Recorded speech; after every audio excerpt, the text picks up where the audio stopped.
ఈ వర్గాల ఏ వర్గానికి కూడా ఏ వైపు తీసుకోవాల్సిన అవసరం లేనివాడు.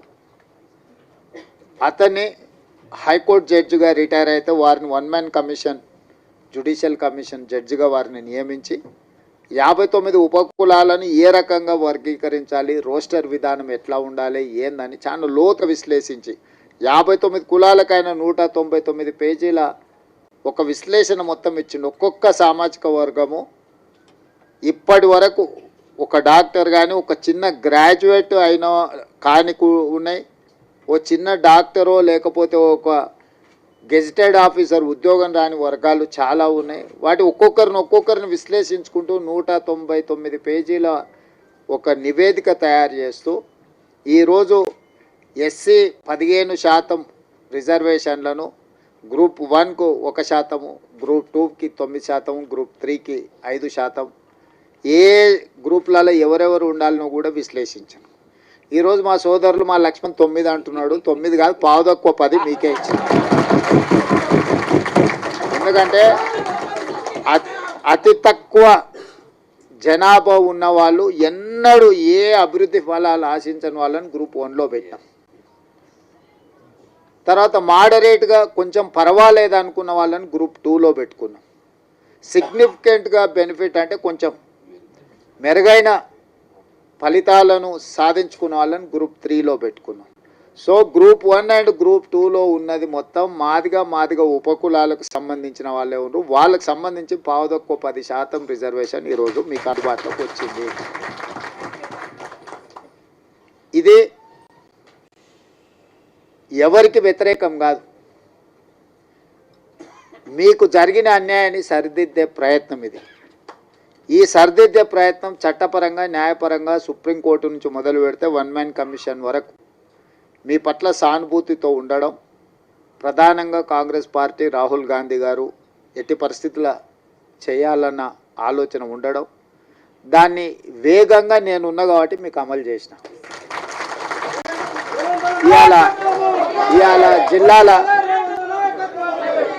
ఇవాళ జిల్లాలో మొదటి నుంచే నేను జడ్పీటీసీ కావచ్చు, ఎమ్మెల్సీ కావచ్చు, ఎమ్మెల్యే కావచ్చు, ఎంపీ కావచ్చు, ఇవాళ ముఖ్యమంత్రి కావచ్చు, ఏ స్థాయిలో నేను రాజకీయాలలో చిన్నది పెద్దది ఏ పదవైనా ఉండని మాదిగోళ్ళ పిల్లలు న్యాయంబడే తిరిగి ఎన్నికల ప్రచారం చేశాను. నేను ముందు నుంచి చెప్పిన, ఇప్పుడు కాదు, 2014లో తెలంగాణ రాష్ట్రం ఏర్పడ్డ తర్వాత అసెంబ్లీలో తీర్మానం పెట్టండి, ఈ ఎస్సీ వర్గీకరణకు తెలంగాణ కొత్తగా ఏర్పడ్డ తెలంగాణ రాష్ట్ర ప్రభుత్వం అనుకూలంగా ఉన్నది అని కేంద్ర ప్రభుత్వానికి తీర్మానం పంపించండి అని సావధాన తీర్మానాన్ని ప్రవేశపెడితే ఆనాటి ముఖ్యమంత్రి గారు నన్ను, మిత్రుడు సంపత్ కుమార్ని, సండ్ర వెంకటవీరయ్యని సభలో నుంచి బహిష్కరించిండు. మేము పెట్టిన తీర్మానమే విధిలేని పరిస్థితిలో సభ ఏకగ్రీవంగా ఆమోదించాల్సిన పరిస్థితి వచ్చింది. ఆనాడు అఖిలపక్షాన్ని తీసుకెళ్తాను, మళ్ళీ ఎన్నడూ తీసుకెళ్ళాలి. సరే, మీరు కొంతకాలం ఓపికగా చూసిర్రు, అవకాశం ఇచ్చిండ్రు, మీకు సహనం ఓపిక ఎక్కువ. మీరు 10 ఏళ్ళు అవకాశం ఇచ్చుకుంటే ఈరోజు రేపు ఈ సంవత్సరం వచ్చే సంవత్సరం ఆపై సంవత్సరం జరగకపోతుందా అని ఎదురు చూసిరు. ఇక 10 ఏళ్లలో మీ సమస్యకు పరిష్కారం కాకపోతే ఈ సమస్యకు పరిష్కారం ఉన్నోళ్ళని దించడమే అని మీరు భావించిండ్రు.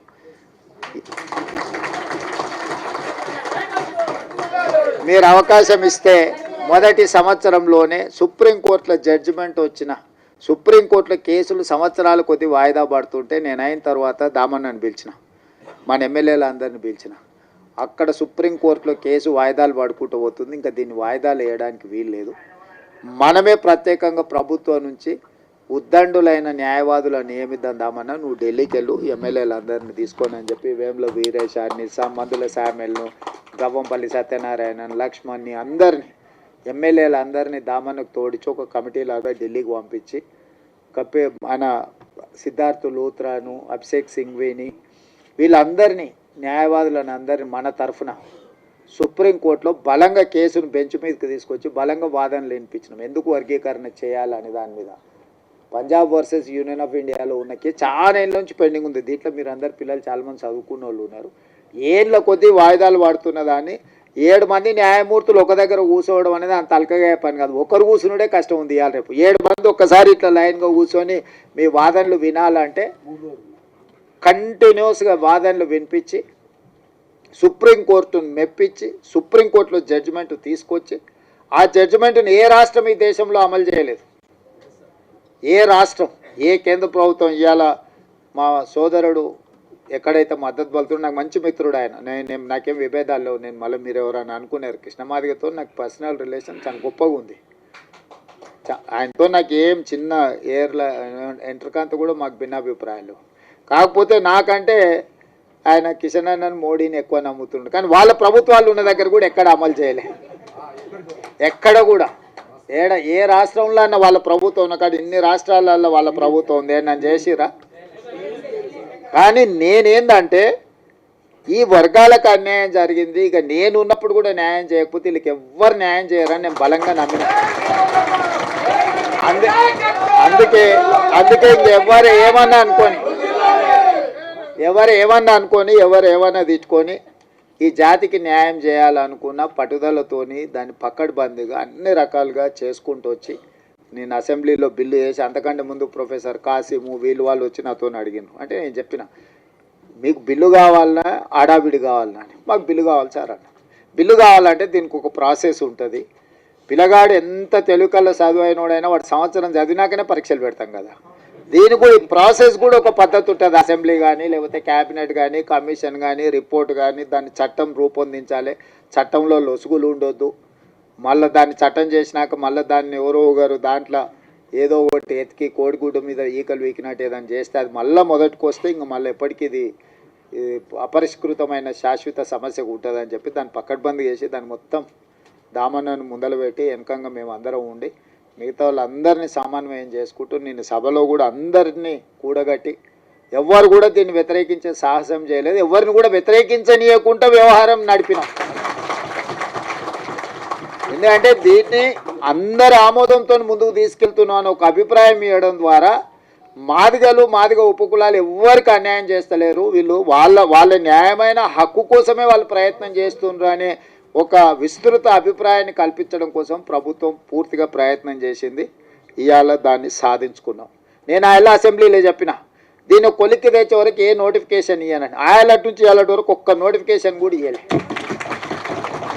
ఎందుకంటే నాకు కూడా దీన్ని ఏదో ఒకటి తేల్చాలి. ఎన్నేళ్ళు 30 ఏళ్ళ నుంచి 35 ఏళ్ళ నుంచి ఇది సిక్కుముడై జటిలం అయిపోయి ఇది ఒక సమస్యగా తయారవుతుంది. దీనికి ఒక పరిష్కారం చూపిస్తే చరిత్రలో ఎప్పుడైనా చిన్న సాయం చేస్తేనే మీరు ఎక్కువ గుర్తుపెట్టుకుంటారు. పూట ఇంత అన్నం పెడితే కూడా 10 ఏళ్ళు 20 ఏళ్ళు ఈ జాతి నమ్మకంగా ఎంబడి నడుస్తుంది. ఓ పూట భోజనం పెడితే కూడా నమ్మకంగా నడుస్తారు. గ్రామాలలో మాకు తెలుసు. ఎందుకంటే పొలంకాడు మీకు మాకే కాదు ఉన్నది సంబంధం అంతా.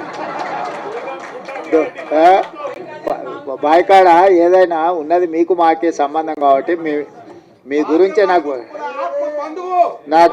పూర్తిగా అవగాహన.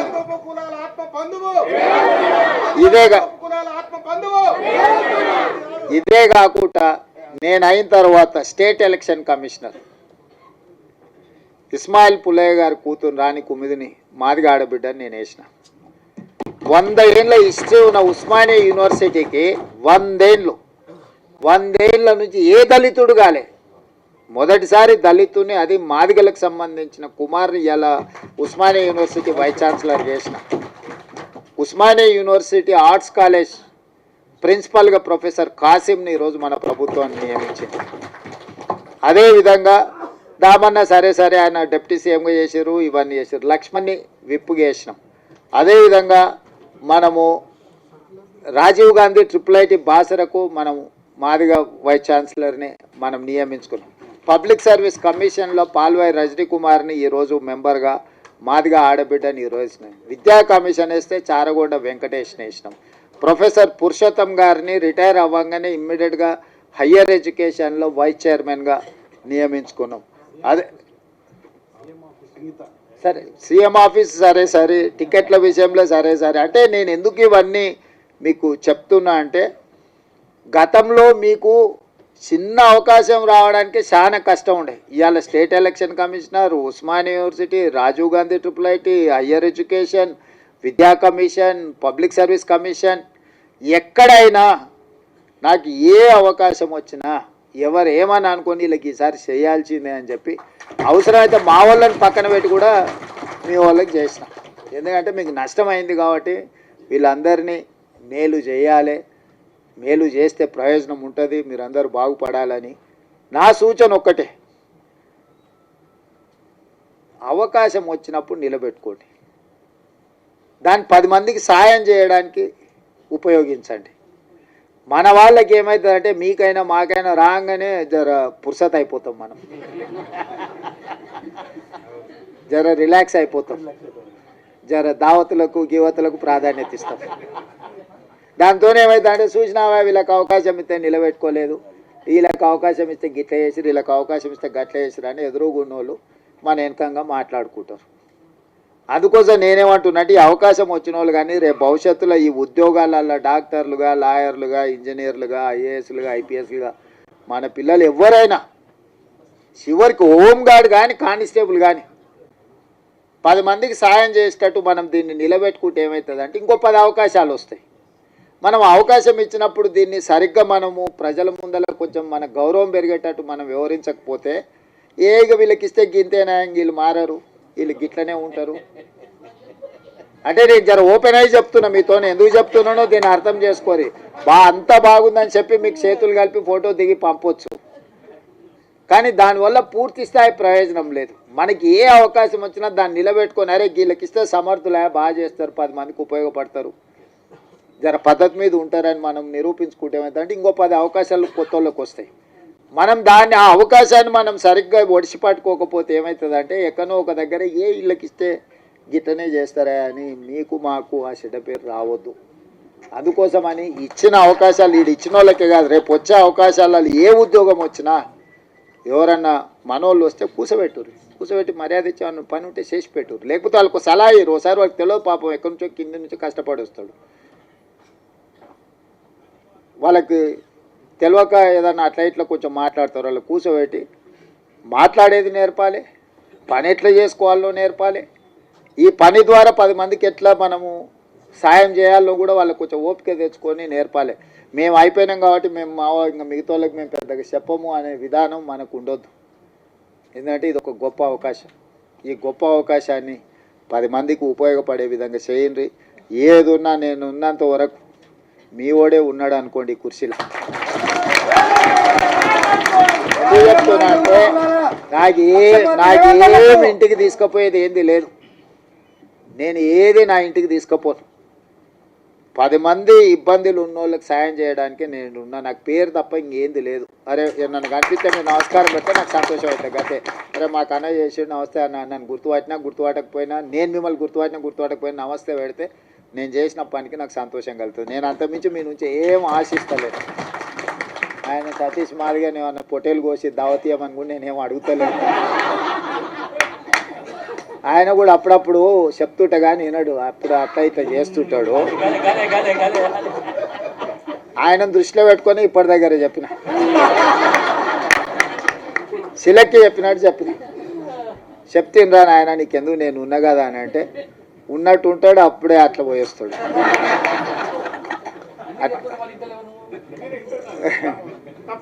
చింతాస్వామి సరే, చింతాస్వామి నాకు చదువుకునేటప్పటి నుంచి కూడా తెలుసు, ఫైన్ ఆర్ట్స్ కాలేజ్ నుంచి కూడా తెలుసు. మన వాళ్ళకి ఏంటంటే ఆవేశం ఎక్కువ, కొంచెం ఆలోచన తక్కువ చేస్తారు. ఆవేశంలో ఆలోచన రాదు ఎవరికైనా, ఎవరికైనా, నాకైనా మీకైనా ఎవరికైనా. ఆవేశంలో తీసుకున్న నిర్ణయం అక్కడికి రాదు. ఆవేశాన్ని తగ్గించండి, ఆలోచన వెంచూరి, వచ్చిన అవకాశాన్ని సద్వినియోగం చేసుకొని ఈ ప్రభుత్వం మీకు అండగా నిలబడుతుంది. మీ మంచి కోసం పనిచేస్తే మీ వెల్ఫేర్ కావచ్చు, మీ డెవలప్మెంట్ కావచ్చు, పిల్లలకి చచ్చిపోయిన వాళ్ళు లేకపోతే బాధితుల కుటుంబాలకి ఇంతకుముందే ఇచ్చిండ్రు బుడగ సంఘాల నుంచి వీళ్ళందరికీ ఇల్లు లేని వాళ్ళు ఉన్నారు, అందరికీ ఈసారి ఇల్లు ఇచ్చే బాధ్యత నాది. మీ అందరినీ మీ వెల్ఫేర్ కోసం, మీ డెవలప్మెంట్ కోసం, మీ ఎడ్యుకేషన్ కోసం పర్ఫెక్ట్గా గవర్నమెంట్ చేస్తుంది. ఓ రోజు ఆలస్యం కావచ్చు, నాకు 100% ఇవ్వాలని ప్రేమ ఉన్న ఓసారి అవకాశం రాదు. దాని అర్థం మీకు ఇవ్వద్దని కాదు, దానికి కొంచెం ఓపిక, కొంచెం వ్యవహారం, కొంచెం పద్ధతి మీద మనం చేసుకుందాం. మీరందరూ ఎవరితో కొట్లాడకరి, మీరు ఎవరితో వాదించాల్సిన పని లేదు, ఎవరితో కొట్లాడాల్సిన పని లేదు. మీ పని మీకు జరుగుతుంది. జరగడానికి ఇంతమంది ఉన్నాం మేము ఈడ. మీకు ఏం కావాలో చేసి పెట్టడానికి మేము ఉన్నాం, చేసి పెడతాం. మంచిగా చేసుకొని నిలబెట్టుకోండి. పిల్లల్ని మంచిగా కోచింగ్ సెంటర్లకు పంపించుర్రి, ప్రిపేర్ చేయండి, పాస్ చేయించుండ్రి. వాళ్ళకి ఎడ్యుకేషన్కి ఏం కావాలనో వాళ్ళ కోచింగ్లకి ఏం కావాలనో కూడా ఫర్దర్గా చేద్దాం. ఎందుకంటే ఇప్పుడు వరుసగా నోటిఫికేషన్లు వస్తాయి. ఈ నోటిఫికేషన్లో పిల్లలు సెలెక్ట్ కాకపోతే మనం ఇచ్చిన ప్రయత్నం అంత ఏంది? బ్యాక్లాగ్ పోస్టులు ఎందుకు ఉండాలి? పిల్లల్ని చదివించురు, వాళ్ళ చదువులకు కావాల్సిన వాళ్ళ కోచింగ్లకు కావాల్సిన ఏమున్నాయి, ఫారెన్ పంపించడానికి స్కాలర్షిప్లు ఉన్నాయి, అన్నీ ఇస్తా. పిల్లల్ని పంపించురు, బయటికి పంపించరు. ఎంతసేపు మన ఊర్లోనే మనం ఉండి, మన ఇళ్ళలోనే మనం ఉండి, మన దగ్గరనే ఉండి, ఇక్కడనే మనం ఇందులోనే ఇది చేయకంటే కొంతమంది చదువుకున్న వాళ్ళు చిన్న బయటకు పోతుంటే వాడు పెద్దోడు అవుతాడు, ఎదుగుతాడు, సమాజానికి ఉపయోగపడతాడు. వాడిని చూసి ఇంకో నలుగురు తయారవుతారు. అరే మావాడు అమెరికాకు పోయి మేము కూడా పోతీది ఉంటాం, వాడు పోయినోడు నలుగురిని తీసుకుపోతాడు. ఒకరు పోయినరా అనుకో, నలుగురు తనకు తెలిసిన వాళ్ళే తీసుకుపోతాడు కదా. అట్లనే మన దాంట్లో కూడా ఎవరైనా పోయేది ఉంటే కొంచెం భుజం దట్టూరి చేయరి, ఏ పని ఉన్నా వచ్చి చేయించుకొని పోండి. మీ అందరిని చూసి నాకు మంచి సంతోషమైంది. మీరందరూ అండగా నిలబడి ఉంది. ఒక సభ నేను మిమ్మల్ని అందరిని అడిగేది ఒకటే, నా కోసం కాదు, రాహుల్ గాంధీ గారు దీంట్లో పెద్ద ఎత్తున చేసిండు. మీ సత్తా ఆనాడు ధర్మయుద్ధం పరేడ్ గ్రౌండ్లో చేసినప్పుడు నేను మీకు అండగా నిలబడ్డా. మీకు గుర్తుందో లేదో మరి ఇది వచ్చిన వాళ్ళు. సరే, ఆ రోజు నేను వచ్చిన అట్లాంటిది ఈరోజు విజయోత్సవ సభ పెట్టుండ్రి. రాహుల్ గాంధీని దామన్న తీసుకొస్తాడు. ఎందుకంటే మనము కృతజ్ఞత చూపిస్తే ఆయనకు కూడా ఉత్సాహం వచ్చి ఇంకో 4 రాష్ట్రాలలో చేపిస్తాడు. ఎందుకంటే ఇప్పుడు కర్ణాటకలో మిగతా రాష్ట్రాలలో కూడా ఇది కొంచెం వాయిదా పడతా వస్తుంది. మీరు అండగా నిలబడ్డట్టు 10 లక్షల మంది జమై ఆయన నిజేసి దామన్న మనోళ్ళందరి నేతృత్వంలో, మహేష్ గౌడ్ గారి నేతృత్వంలో ఒక అభినందన సభ పెట్టి రాహుల్ గాంధీ గారిని ఇచ్చేసారండి. ఏ మనిషి అయినా అభినందన కంటే ఏముంటుంది? గాంధీ కుటుంబానికి ఏంది? దేశం కోసం సర్వం ఇచ్చిన వాళ్ళు, దేశం కోసం సర్వం ఇచ్చారు, ప్రాణాలు ఇచ్చారు, అన్ని ఇచ్చారు. వాళ్ళకి ఏముంటుంది? మీరు మాకు సాయం చేసారు, మిమ్మల్ని గుర్తుపెట్టుకున్నామని మీరు అందరు గట్టిగా చప్పట్లు కొడితే ఆయన ఉత్సాహంతో ఇంకా 4 రాష్ట్రాలలో చేపిస్తాడు. మన ప్రభుత్వం ఉన్న ప్రతి రాష్ట్రంలో అమలు జరిగితే ఆటోమేటిక్గా మిగతాలో కాక సెగ తగులుతూనే ఉంటుంది. తగలదా? తప్పు సప్పుడు ఇప్పిస్తూనే ఉంటుంది కదా వాళ్ళ చెవులకు. అందుకోసమని ఈడ కదలంగానే అవతల పక్కలా కొంచెం కదులుతూనే ఉంది కదా. ఆ పక్కన ఈ పక్కన ఆటోమేటిక్ అట్లా కదులుతుంది. అరే వీళ్ళంతా రాహుల్ గాంధీ అమ్మడు పోయేటట్టున్నారు అంటే భయానికైనా చేస్తారు. అప్పుడప్పుడు జర తెలుగుగా భయపెట్టి కూడా చేసేది నేర్చుకోండి అని తెలియజేస్తూ సెలవు తీసుకుంటున్నా. జై రేవంత్ అన్న, జై రామన్న. సరిగా ఉన్న వాళ్ళందరూ ఫోటో దిగుతారు సార్, ఒక్క నిమిషం.